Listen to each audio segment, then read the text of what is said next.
باپ کے بعد عورت کا سب سے مضبوط سہارا اس کی ماہانہ تنخواہ ہے اور یہی اصل حقیقت ہے۔ قیمتی انسان روٹھ جائے تو تمہیں اپنے نقصان پر رونا چاہیے۔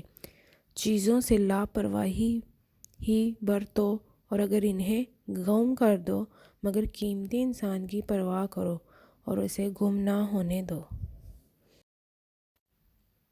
اگر آپ کسی شخص کو بیوقوف بنانے میں کامیاب ہو جاتے ہیں تو اس کا ہرگز مطلب نہیں ہے کہ وہ بیوقوف ہے، بلکہ اس کا یہ مطلب ہے کہ اس نے آپ پر زیادہ بھروسہ کیا حالانکہ آپ اس کے مستحق نہیں تھے۔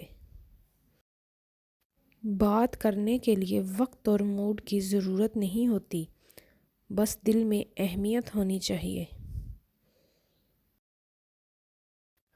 جب پیار ہوتا ہے تب ہی لوگ جھکتے ہیں، روتے ہیں، معافی مانگتے ہیں، ورنہ عزت تو سب کو اپنی پیاری ہوتی ہے۔